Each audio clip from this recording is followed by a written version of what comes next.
Hi students, ఈరోజు మనం సేర్జెఫ్ rule గురించి తెలుసుకుందాం. సో ఈ సేర్జెఫ్ రూల్ ఏం చెప్తుందంటే హాలో ఆల్కేన్స్ నుండి ఎలిమినేషన్ రియాక్షన్ అనేది జరుగుతుంది. అంటే ఇప్పుడు మనకేం కావాలి, హాలో ఆల్కేన్ అనేది కావాలి. అంటే ఇక్కడ ఎలిమినేషన్ అనేది జరుగుతుంది. సో దేని యొక్క ఎలిమినేషన్ జరుగుతుంది? హైడ్రోజన్ ఎలిమినేషన్ అండ్ హాలోజన్ యొక్క ఎలిమినేషన్ అనేది జరుగుతుంది. దీన్నే మనం డిహైడ్రో హాలోజినేషన్ అని కూడా అంటాం. దేని ప్రెసెన్స్లో జరుగుతుంది అంటే ఆల్కహాలిక్ KOH ప్రెజెన్స్లో జరుగుతుంది. సో ఇప్పుడు ఈ KOHలో ఉన్న OH వచ్చేసి OH మైనస్ వచ్చేసి బేస్ లాగా యాక్ట్ అవుతుంది. సో ఎందుకు ఇది బేస్ లాగా యాక్ట్ అవుతుంది అంటే ఆల్కహాలిక్ ప్రెజెన్స్ వల్ల సో ఈ OH వచ్చేసి హెవీ అయిపోతుంది, అందుకని ఇది బేస్ లాగా యాక్ట్ అవుతుంది OH. సో ఈ బేస్ యొక్క పని అంటే OH యొక్క పని ఏమంటే H ప్లస్కి ఎలక్ట్రాన్స్ని డొనేట్ చేసి వాటర్గా వెళ్ళిపోవడం, అది ఈ OH యొక్క పని. సో ఇప్పుడు ఆల్కహాలిక్ ప్రెజెన్స్ వల్ల ఎలిమినేషన్ అనేది జరుగుతుంది.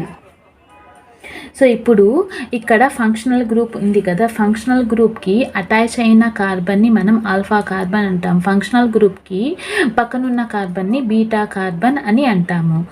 సో బీటా కార్బన్ నుండి హైడ్రోజన్ అనేది వెళ్ళిపోతుంది.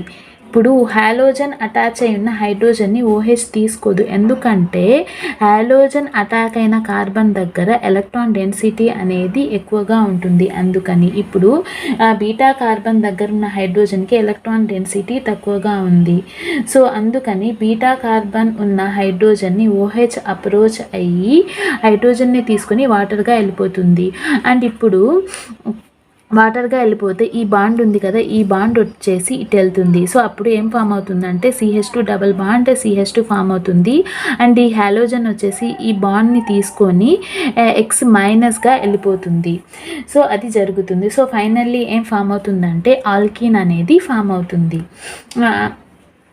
సో దీనినే మనము బీటా ఎలిమినేషన్ అని కూడా అంటాం, ఎందుకంటే బీటా పొజిషన్ నుండి హైడ్రోజన్ తీసాము కాబట్టి, అందుకని దీనిని బీటా ఎలిమినేషన్ అంటాము.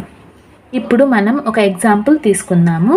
సో ఈ ఎగ్జాంపుల్ తీసుకొని మనం సేర్జెఫ్ రూల్ని చూద్దాము. సో ఇది వచ్చేసి ఏమంటే టూ బ్రోమో బ్యూటేన్ 4 కార్బన్స్ ఉన్నాయి కాబట్టి బ్యూట్, సింగిల్ బాండ్స్ కాబట్టి ఏన్, సెకండ్ పొజిషన్లో ఇది ఫస్ట్ కార్బన్, ఇది second carbon.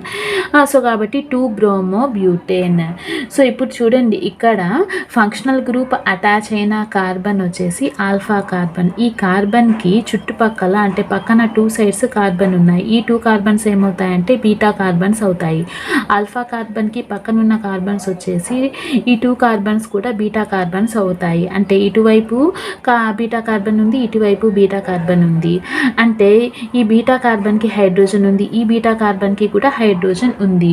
So beta carbon నుండి హైడ్రోజన్ వెళ్తుంది కదా, సో అందుకని మనకి 2 టైప్స్ ఆఫ్ ప్రోడక్ట్స్ అనేవి ఫామ్ కావచ్చు. ఇటు నుంచి హైడ్రోజన్ వెళ్తే ఒక ప్రోడక్ట్ అండ్ ఇటువైపు నుంచి హైడ్రోజన్ వెళ్తే ఇంకొక ప్రోడక్ట్, అలా 2 టైప్స్ ఆఫ్ ప్రోడక్ట్స్ అనేవి ఫామ్ కావచ్చు. సో ఇప్పుడు ఈ 2 ఆల్కీన్స్లో ఏది మేజర్ అండ్ ఏది మైనర్ అంటే, ఏ ఆల్కీన్ దగ్గర అయితే ఆల్ఫా హైడ్రోజన్స్ ఎక్కువగా ఉంటుందో ఆ ఆల్కీన్ మోర్ స్టేబుల్.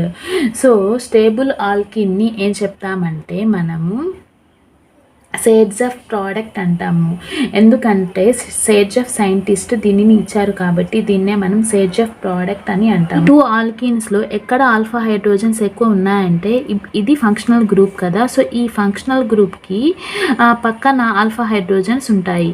సో ఇప్పుడు ఈ ఫంక్షనల్ గ్రూప్కి ఇక్కడ 3 ఉన్నాయి అండ్ ఇక్కడ 3 హైడ్రోజన్స్ ఉన్నాయి. సో టోటల్ 6 ఉన్నాయి. ఇక్కడ చూడండి, ఇది ఫంక్షనల్ గ్రూప్.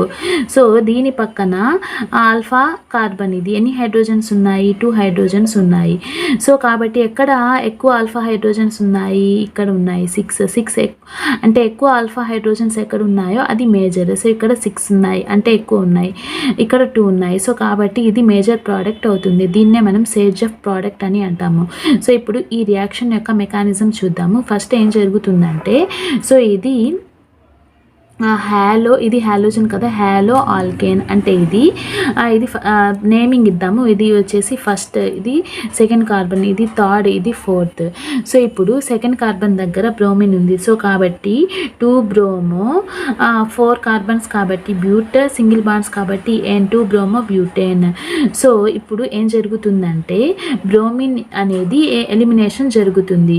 సో బ్రోమిన్ వెళ్ళిపోతే ఏం ఫామ్ అవుతుందంటే బ్రోమిన్ వచ్చేసి ఈ బాండ్తో పాటు వెళ్ళిపోతే, సో ఇక్కడ బిఆర్ మైనస్గా వెళ్ళిపోయి ఇక్కడ పాజిటివ్ ఛార్జ్ అనేది వస్తుంది. సో అంటే కార్బో క్యాటయాన్ అనేది ఫామ్ అవుతుంది. కార్బన్ పైన పాజిటివ్ ఛార్జ్ ఉంటే దాన్ని కార్బో క్యాటయాన్ అంటాము. సో ఇప్పుడు ఈ కార్బోక్యాటయాన్ ఫామ్ అయింది కదా. సో ఇప్పుడు హైడ్రోజన్ ఎక్కడి నుండి రిమూవ్ అవుతుంది అంటే, సో ఇది ఆల్ఫా కార్బన్ కదా, 2 పాసిబిలిటీస్ ఉన్నాయి. సో ఇది బీటా కార్బన్, ఇది కూడా బీటా కార్బన్. సో ఈ 2 బీటా కార్బన్స్ నుండి హైడ్రోజన్స్ ఎక్కడి నుండి వెళ్తాయంటే ఇక్కడ పాసిబిలిటీ ఉంది, ఇక్కడ పాసిబిలిటీ ఉంది. సో ఫస్ట్ ఇక్కడ నుండి హైడ్రోజన్ వెళ్తే అంటే CH2 కదా, అంటే ఈ CH ఇలా కూడా రాసుకోవచ్చు H. సో ఇప్పుడు ఈ హైడ్రోజన్ వెళ్ళిపోతే H+గా ఈ బాండ్ వచ్చేసి ఇటు వెళ్తుంది. సో కాబట్టి CH డబల్ బాండ్ CH. ఇంకో పాసిబిలిటీ ఏమంటే ఇప్పుడు ఈ బీటా కార్బన్ నుండి హైడ్రోజన్ వెళ్తుంది. సో ఇక్కడ CH2 CH అంటే 3 హైడ్రోజన్స్. సో ఇప్పుడు ఈ హైడ్రోజన్ H+గా వెళ్ళిపోతే ఈ బాండ్ ఇటు వెళ్తుంది. So CH2 double bond CH single bond CH2 CH3 అనేది ఫామ్ అవుతుంది. సో ఇది మేజర్ అవుతుంది అండ్ ఇది వచ్చేసి మైనర్ ప్రోడక్ట్ అవుతుంది.